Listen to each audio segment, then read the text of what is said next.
नमस्कार, देवभूमि एक्सप्रेस में आपका स्वागत है। आपके साथ मैं हूं विकास सक्सेना। बुलेटिन की शुरुआत करेंगे तमिलनाडु के कन्नौल में हुए विमान हादसे में सीडीएस विपिन रावत और उनकी पत्नी समेत 13 लोगों की मौत हो गई है।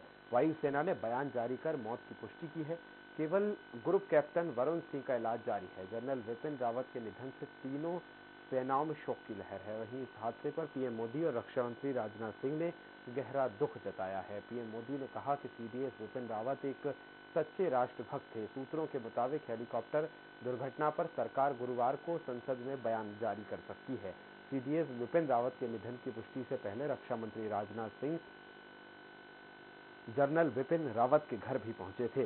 सीडीएस विपिन रावत को ले जा रहा MI-17 हेलीकॉप्टर तमिलनाडु के कुन्नूल में क्रैश हो गया था। इस हेलीकॉप्टर में सीडीएस विपिन रावत की पत्नी के साथ ही कुछ और सैन्य अधिकारी भी शामिल थे। जनरल विपिन रावत और उनकी पत्नी का पार्थिव शरीर गुरुवार को अंतिम दर्शन के लिए दिल्ली आवास पर रखा जाएगा।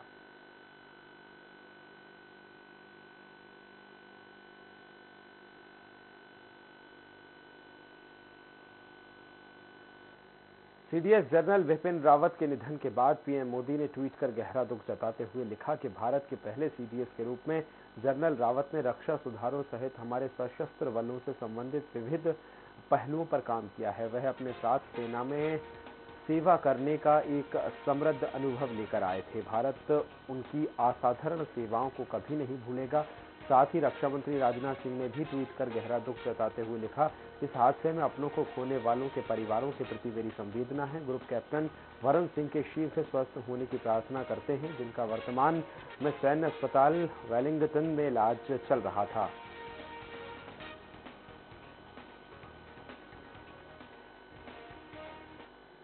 विमान हादसे पर आप नेता कर्नल अजय कोठियाल ने दुख जताया है। उन्होंने कहा कि विपिन रावत और उनके परिवार के सभी लोगों के लिए मैं चिंतित हूं।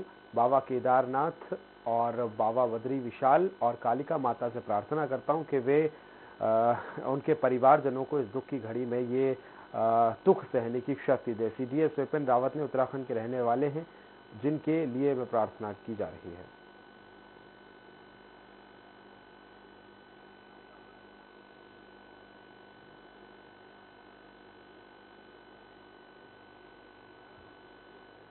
हेलीकॉप्टर क्रैश में सीडीएस जनरल विपिन रावत और सैन्य अधिकारियों के निधन से देश में शोक की लहर है। उत्तराखंड बीजेपी प्रदेश अध्यक्ष मदन कौशिक ने सीडीएस जनरल विपिन रावत के निधन को लेकर दुख और पीड़ादायक इस घटना को बताया है। कौशिक ने कहा कि उत्तराखंड की पावन भूमि पर जन्म लेने वाले देश के जाबाज और प्रथम सीडीएस विपिन रावत और शहीद हुए जवानों की खबर से वो आहत हैं। मदन कौशिक ने कहा कि मां गंगा सभी शहीद जवानों की आत्माओं को शांति दे और परिजनों को दुख सहने की शक्ति दे। आज देश और उत्तराखंड के लिए बहुत ही दुखद दिन है। देश के सीडीएस जनरल रावत, उनकी पत्नी और 11 अन्य जवान एक हेलीकॉप्टर दुर्घटना में जिनका बलिदान हुआ, जो शहीद हुए। जनरल रावत ने जिस प्रकार सेना को आधुनिकीकरण किया, जिस प्रकार से उन्होंने सेना के बीच में जो हथियार थे उनका आधुनिकीकरण किया, निश्चित रूप से जनरल रावत हमेशा इस देश के युवाओं के लिए एक आइकॉन के रूप में उन्होंने काम किया है। जनरल रावत ही थे जिन्होंने पाकिस्तान के समय जब युद्ध की स्थिति बनी थी, उन्होंने कहा था कि हम पहले गोली नहीं चलाएंगे, लेकिन यदि उधर से एक गोली आई तो फिर हमारे जवान गोलियां गिनेंगे नहीं। राज्यपाल लेफ्टिनेंट जनरल गुरमीत सिंह ने chief of defence staff general Bipin Rawat और उनकी धर्मपत्नी मधुलिका रावत के निधन पर गहरा शोक व्यक्त किया है। राज्यपाल ने दिवंगत आत्माओं की शांति और परिजनों को धैर्य प्रदान करने की प्रार्थना की है। अपने शोक संदेश में राज्यपाल ने कहा कि देश के प्रथम रक्षा प्रमुख उत्तराखंड के वीर सपूत जनरल विपिन रावत देश का गौरव थे। सीडीएस जनरल विपिन रावत का असामयिक निधन अत्यंत दुखद और अपूरणीय क्षति है। आज राष्ट्र ने एक बहादुर बेटा खोया है। उन्होंने कहा कि सीडीएस जनरल विपिन रावत ने 4 दशकों तक मातृभूमि की रक्षा में निस्वार्थ सेवा की थी।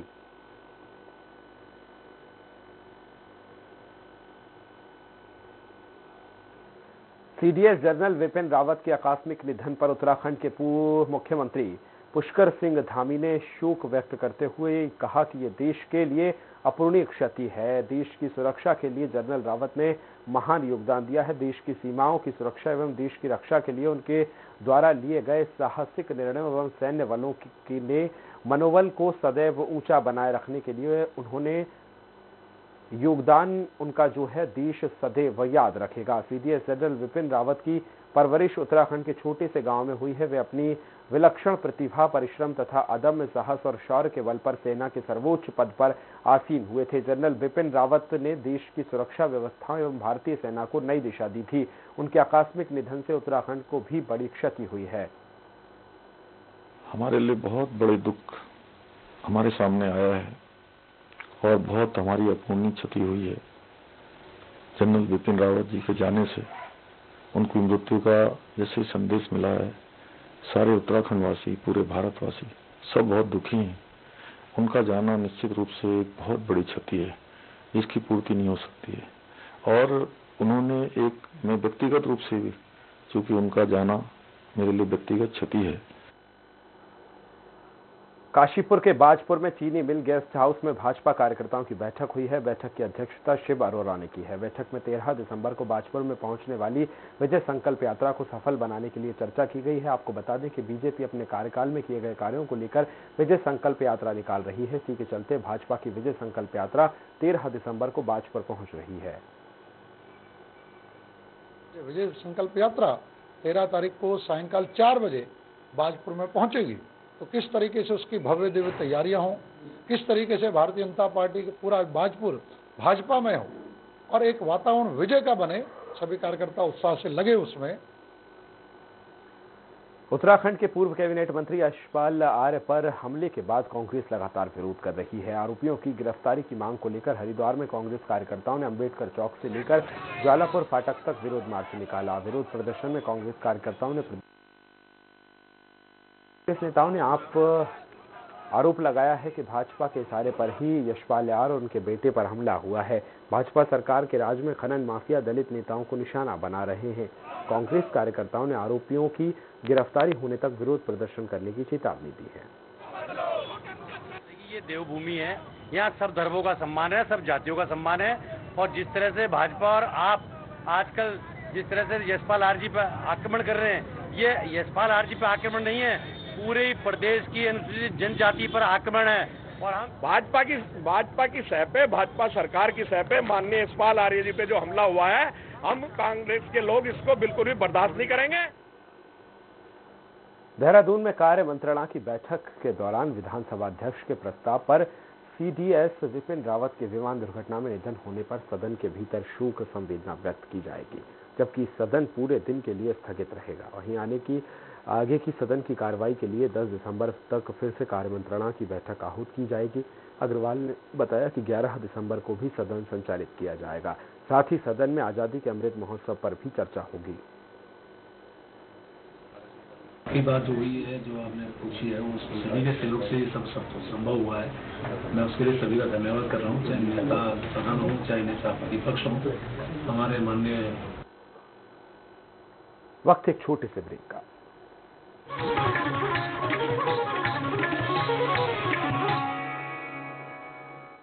उत्तराखंड के ग्रामीण युवाओं और महिलाओं को स्वरोजगार से जोड़ने के लिए राज्य सरकार जैविक शहद उत्पादन को बढ़ावा दे रही है।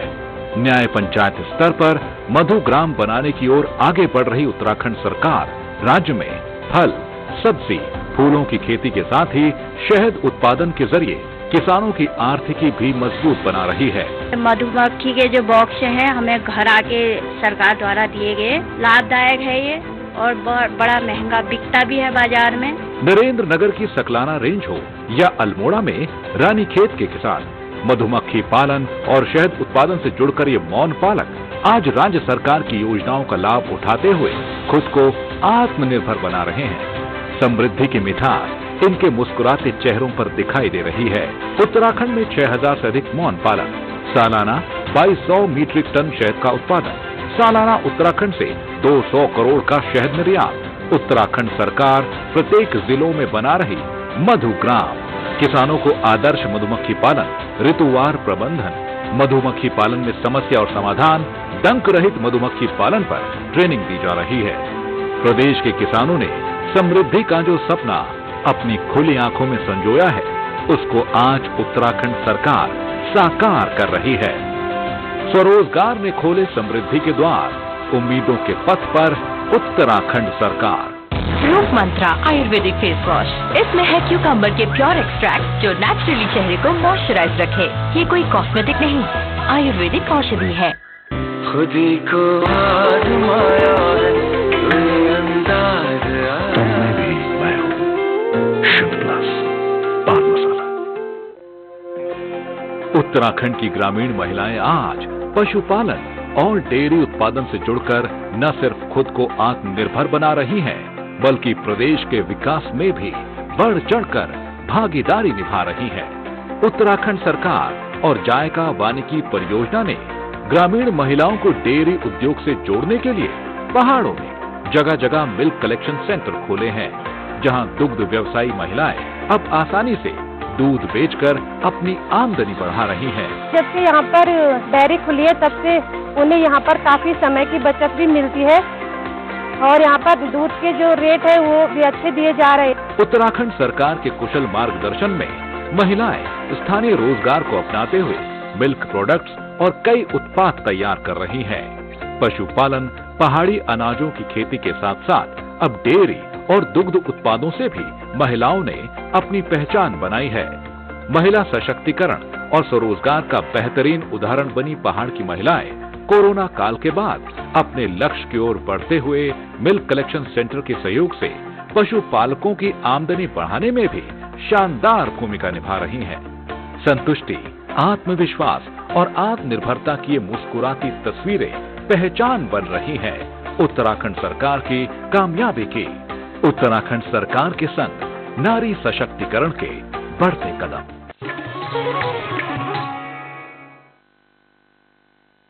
ब्रेक के बाद एक बार फिर आपका स्वागत है। देहरादून में मुख्यमंत्री पुष्कर सिंह धामी ने अपने निवास से विकास रथ वाहनों को हरी झंडी दिखाकर रवाना किया है। विकास रथ प्रदेश के अलग अलग क्षेत्रों में जाकर सरकार की योजनाओं का प्रचार प्रसार करेंगे। मुख्यमंत्री पुष्कर सिंह धामी ने कहा कि सरकार ने जो भी फैसले लिए हैं वो तमाम जन कल्याणकारी नीतियां भी प्रदेश सरकार ने चलाई हैं, उसकी जानकारी लोगों तक पहुंचाने के लिए विकास रथ वाहनों को रवाना किया गया है।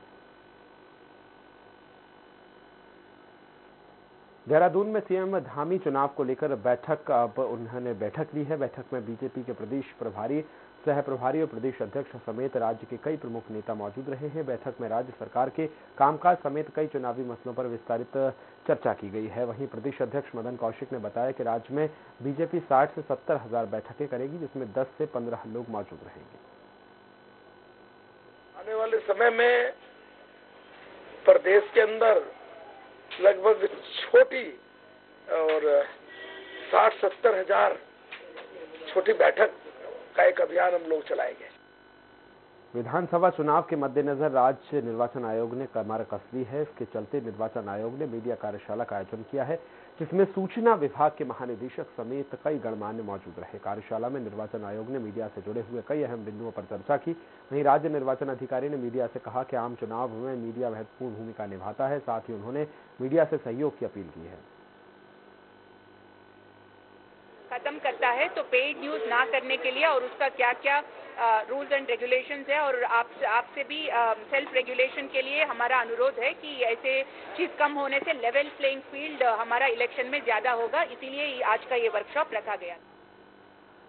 हरिद्वार में 2022 विधानसभा चुनाव को लेकर बीजेपी ने विजय संकल्प यात्रा निकाली है और संकल्प यात्रा को लेकर विधानसभा में तैयारियां तेज हो गई हैं, जिसको लेकर बीजेपी कार्यालय में कार्यकर्ताओं और नेताओं ने बैठक ली है और बैठक में संकल्प यात्रा को लेकर मंथन किया गया है। बता दें, संकल्प यात्रा के माध्यम से बीजेपी सरकार की उपलब्धियां जनता को बताएगी।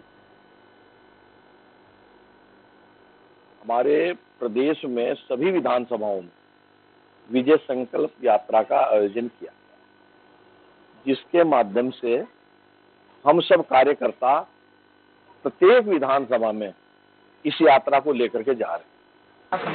कितनों का समाधान? देखिए, बहुत सारे लोगों की बहुत सारी दिक्कत होती हैं, कुछ राहत देनी होती है, कुछ चेक देने होते हैं, कई सड़कें हैं, कहीं पानी है, कहीं बिजली है, कहीं राशन कार्ड है। हम समय समय पर कैंप का आयोजन करते रहते हैं। खबर देहरादून से है, जहां भाजपा में बैठकों का दौर जारी है। बैठक में विजय संकल्प यात्रा को लेकर कई महत्वपूर्ण बिंदुओं पर चर्चा की गई है। प्रदेश अध्यक्ष ने बताया कि 11 दिसंबर से हर विधानसभा क्षेत्र में वीडियो वैन को हरी झंडी दिखाकर रवाना किया जाएगा। वहीं 17 तारीख से राज्य में विजय संकल्प यात्रा शुरू होगी, जहां यात्रा के दौरान हर पड़ाव पर केंद्र का एक बड़ा नेता शामिल होगा। इस मौके पर राष्ट्रीय अध्यक्ष समेत कई नेता मौजूद रहे। और यात्रा हमारी संभवतः 17-18 तारीख से हम शुरू करेंगे। 11 तारीख से हमारे वीडियो वैन निकल जाएंगे, तो उस संबंध में भी हम एक फाइनल ड्राफ्ट करके तब आपको बताएंगे। शहर को सुंदर और आकर्षक बनाने के लिए पौड़ी की सड़कों के किनारे पौधरोपण कराया जा रहा है। मुख्य उद्यान अधिकारी डॉक्टर नरेंद्र कुमार ने बताया कि उद्यान विभाग की ओर से टेका मार्ग में चेरी ब्लॉसम के पौधों का रोपण किया गया है, जिसमें से कुछ पेड़ों को नुकसान पहुंचाया गया है, लेकिन बाकी पेड़ सुरक्षित हैं, जिनकी देखरेख की जा रही है। देखा होगा, विगत हम लोगों ने दिसंबर जनवरी माह में चेरी ब्लॉसम के पौधे पौड़ी से टेका रोड पर लगाए थे और उसमें काफी अच्छे पौधे वो ग्रो कर रहे हैं। खबर हरिद्वार से है, जहां पशुशाला में गुलदार घुसने से हड़कंप मच गया है। घटना बुग्गावाला थाना क्षेत्र के तेलपुरा गांव की बताई जा रही है। रात में एक गुलदार ग्रामीण के घर में घुस वनी पशुशाला में घुस गया, जिसके बाद सभी लोग दहशत में आ गए। लोगों का शोर सुनते ही मौके पर भीड़ जमा हो गई और लोगों ने सूचना पर पुलिस टीम और वन विभाग की टीम ने रेस्क्यू कर ऑपरेशन चलाया और गुलदार को पिंजरे में कैद कर लिया, जिसके बाद ग्रामीणों ने राहत की सांस ली है। वहीं वन विभाग की टीम पिंजरे में कैद गुलदार को अपने साथ ले गई।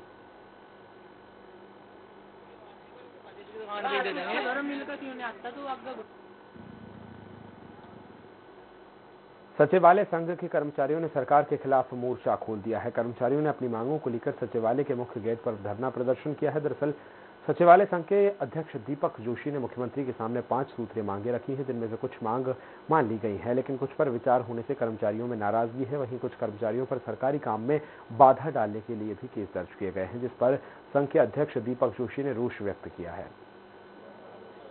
लोगों को सचिवालय से बाहर कर दिया गया है और कहीं ना कहीं एक लोकतांत्रिक जो आवाज है, एक सिस्टम है, संवैधानिक एक अधिकार मिले हुए हैं, उस अधिकारों को दबाने का प्रयास किया जा रहा है।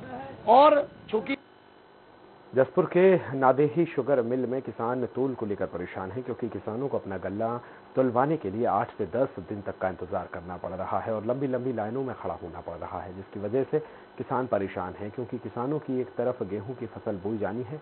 बता दें कि मिल के वाहनों की कमी के कारण गन्ना को ले जाने में परेशानी हो रही है, जिसकी वजह से किसान परेशान है। वहीं जिम्मेदार अधिकारी इस ओर कोई ध्यान नहीं दे रहे हैं।